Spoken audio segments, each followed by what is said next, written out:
গাজীপুরের সাংবাদিক আসাদুজ্জামান তুহিন হত্যা মামলায় এখন পর্যন্ত ৭ জনকে গ্রেপ্তার করেছে পুলিশ।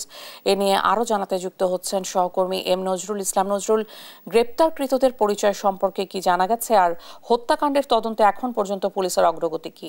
আপনি যেমনটা বলছিলেন, আপনারা জানেন যে গাজীপুরে যে চাঞ্চল্যকর যে সাংবাদিক তুহিন হত্যাকাণ্ডের ঘটনায় কিন্তু গাজীপুরে ব্যাপক আলোড়ন সৃষ্টি হয়েছে এবং গতকাল শুক্রবার রাত থেকে কিন্তু পুলিশ বিভিন্ন জায়গায় অভিযান করে এই পর্যন্ত কিন্তু ৭ জন যে চিহ্নিত অপরাধী যারা হত্যাকাণ্ডের সাথে সরাসরি বা সম্পৃক্ত ছিল তাদের কিন্তু আটক করেছে পুলিশ। আপনি কালকে কিন্তু মধ্যরাতেই কিন্তু পুলিশ ব্রিফিং করেছেন এবং তাদের নাম সহ পরিচয় বলেছেন এবং যে আসাদুজ্জামান তুহিন যে হত্যাকাণ্ড প্রকাশ্যে যে হত্যাকাণ্ড ঘটিয়েছে যে অপরাধীরা, তাদের কিন্তু ৭ জনকে ইতিমধ্যেই কিন্তু পুলিশ গ্রেপ্তার করেছেন এবং একজন কিন্তু র্যাব এবং গাজীপুরের বিভিন্ন স্থান থেকে কিন্তু সারা রাত্রি অভিযান চালিয়ে পুলিশ কিন্তু এই অপরাধীদেরকে মানে আইনের আওতায় আনা সম্ভব হয়েছে। তারা হয়েছেন কেটু মিজান এবং আপনার তার যে পরিবার অর্থাৎ গুলাপি এবং স্বাধীন, আলামিন এবং আপনার শাহজালাল, ফয়সাল, হাসান ও সুমন, এই ৭ জনকে কিন্তু পুলিশ গ্রেপ্তার করছেন এবং আপনারা জানেন যে এই ঘটনায় কিন্তু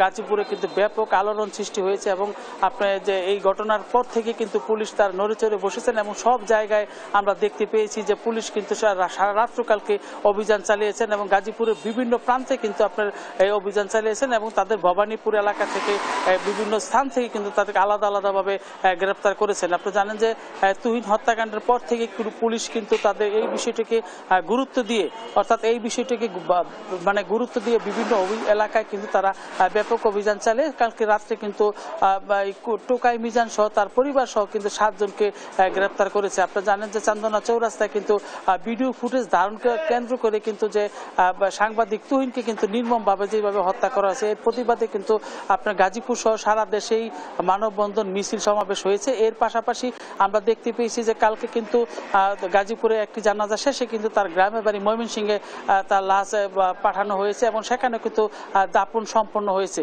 তো এছাড়া যে গাজীপুরের বিভিন্ন জায়গায় আপনি জানেন যে 11টার সময় কিন্তু এই বিষয় নিয়ে র্যাব একজন কিন্তু গ্রেপ্তার করেছে। এই আহত আপনার এই যে কোনো অপরাধী রয়েছে তাদের মধ্যে থেকে কিন্তু একজনকে র্যাব অ্যারেস্ট করেছে, সেটা নিয়ে কিন্তু 11টায় ব্রিফিং দেওয়ার কথা রয়েছে। তো এই ছিল আমার কাছে গাজীপুর থেকে সর্বশেষ।